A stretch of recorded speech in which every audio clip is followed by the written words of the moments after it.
an original story written and granted permission to narrate by you/CnRhin. Human was sitting down in the corner of the cargo bay when Lizra walked in. Argol was still trying to talk to him, but it seemed to be a rather one-sided conversation. She padded over to Human and sat down on the ground across from him. And when you busted open that window, fucking hell, they must have been so scared. I would have thrown that Captain Raxus straight out of his own command center right into the void. I wonder what the fine for that would be. I didn't feel like hurting people who were just doing their jobs, Human said, glancing away from Argol and down at the little captain seated in front of him. His masked face gave no indication of his true emotions, and looking at it made Lizra uncomfortable. As if it were intentionally designed to instill fear in anyone unfortunate enough to find themselves trapped in its gaze. Argol, would you please go to Bay 3 and move the deuterium and tritium storages out of their places, please? Lizra requested. Yeah, no problem, Captain. We need to refuel the generators already? Argol asked. No. Tic-Tac has requested assistance with something. He said it should be quite simple. It'd be great if you could help him out, she instructed, causing the Enduran to leave them to get to work on his new task. All right, I'll get to it. Human, when I get back. We need to have a sparring match. Maybe I could teach ya a thing or two, Argol bragged, grunting and flexing his purple arms as he left the room. Lizra turned back towards Human, having to look up to make eye contact as he towered over her. Apologies for his brashness. He's good company, I swear.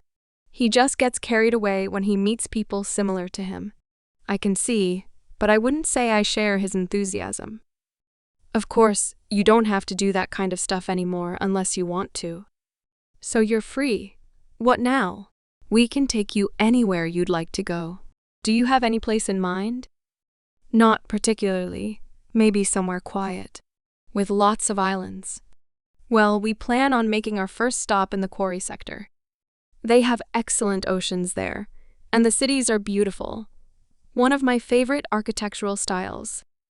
Also, some of the best food. It's quite a lovely agricultural world.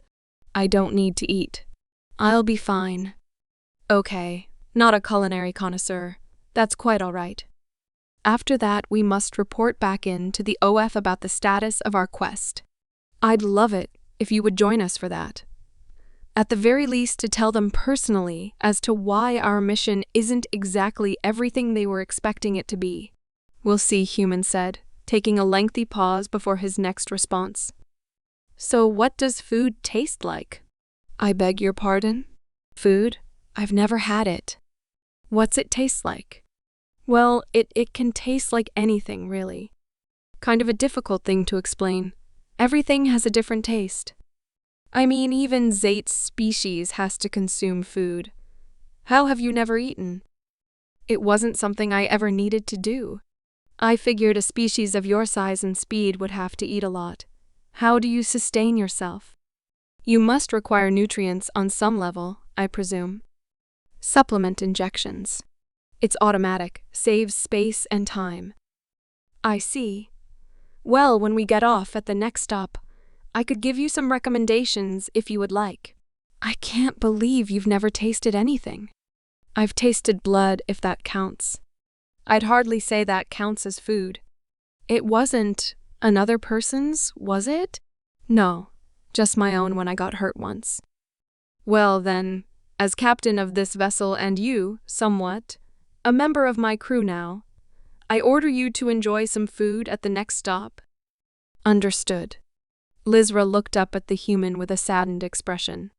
It was hard to imagine someone spending an entire life in servitude, never given the opportunity to experience anything else. Even when they were overworked by the Corps, they had still had time to rest and eat, to enjoy the little things in life. Human didn't have that solace, apparently. What a miserable existence it must be to never get to enjoy it. It filled her with a deep sorrow, and she wondered what really went on behind that opaque mask. She scooted closer, looking up at Human, trying to imagine what he really was. What do you look like under that helmet, Human? I don't know. What do you mean? You don't even know what you look like. I don't want to. You don't take off your helmet just to breathe real air? To enjoy the feeling of the sun on your fur? I've never needed to. I see. Well, we would never judge you for how you look human. I want you to know that. But I will not pressure you into doing something you're uncomfortable with either. We'll be to Quori in a few days. You can relax anywhere on the ship until then. Lizra thought about asking him why he apologized to her the first time they met, but concluded now wasn't the best time to throw another question at him. Lizra decided to leave Human be for the remainder of the day. Maybe he was slowly warming up to her, and soon she could get him out of his shell, both literally and metaphorically. Lizra tended to a few things around the ship for a while, checking in on their progress with Zate, and was satisfied with their projected arrival time. Once she had finished her rounds, Lizra went searching for Tic-Tac and Argol to see what they were up to. Upon arrival, all the boxes had been moved to make room for something that Argol was trying in vain to put together. I told you, these hands are too big to make these fine adjustments you're asking for. Chastised the bald purple alien, throwing one of the tools to the side. I would do it myself if I could. You will have to make do with what you have. However, getting angry and throwing the driver is not going to get us anywhere. Just be glad I haven't thrown it at your stupid little box. It wouldn't even dent me, that I can assure you, quipped Tic-Tac. Oh, is that a challenge? We'll just see about that, you little shit. Argol manners, Lizra reprimanded.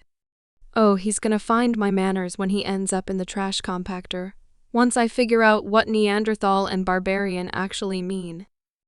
Barbarian, a brainless warrior who solves problems with strength and anger that could otherwise be overcome by more delicate means. I have another more lengthy definition if you would be interested. All right, that's it. I'm more interested in. Gentlemen, please calm yourselves. What are you trying to do here? Maybe I can be of assistance. No need to throw insults around when instead we could throw our heads together instead. Lizra chirped, walking between the two and looking at their project.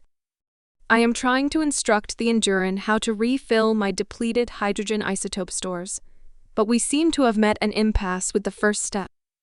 Okay, and that step would be? Asked the captain.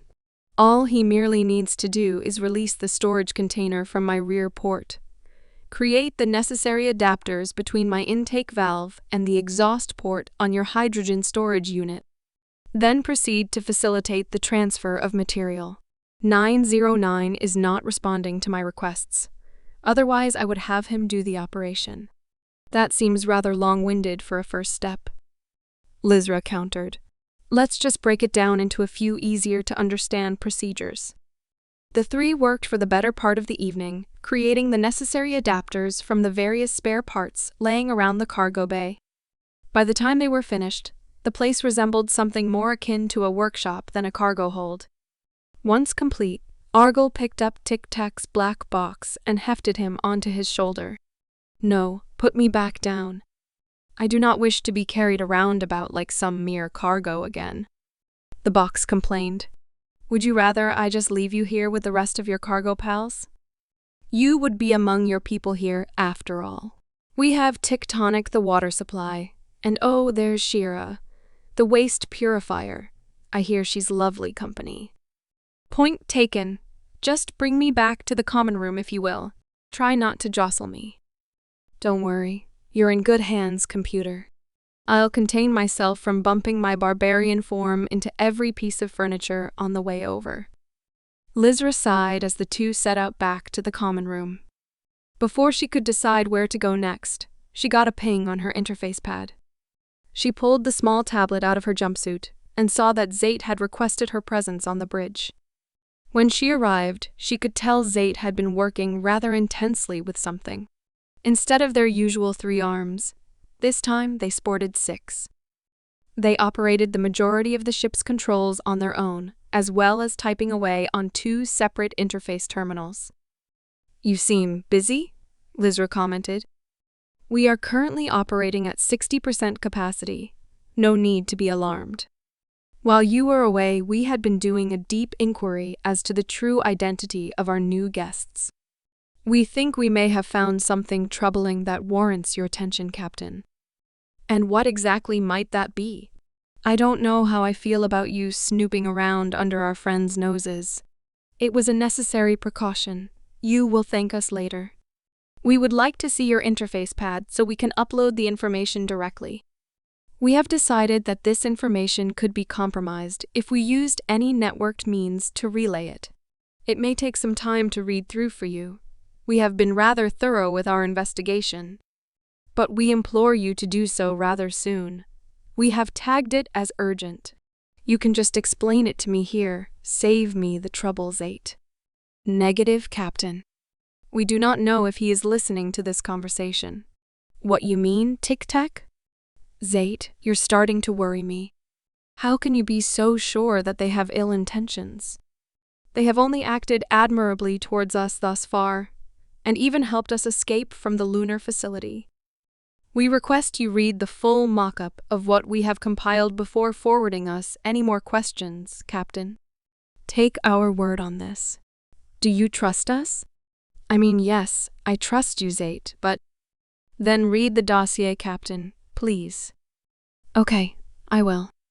But I've been up for quite a while. I'll take it to my quarters and get back to you first thing in the morning. Lizra handed over her interface pad to Zate, and once they had completed the upload, they passed it back to the captain. She put it back into her jumpsuit, wondering what could have possibly gotten Zate so worked up to be operating at 60% capacity. That couldn't have been healthy for them. They may be mostly mechanical, but their biological parts needed to rest at some point. Zate seemed certain that whatever was on this pad would change her opinion on their new companions. She hated doubting their true intentions, but she could tell there was more to the story than what Tic-Tac had elected to share with her. When she deemed it was time to settle down for the evening, Lizra went to the communal washroom to prepare herself for slumber. She hopped up onto the stool to look in the mirror and was taken aback. It had been completely shattered. A spiderweb of cracks streaked across the surface.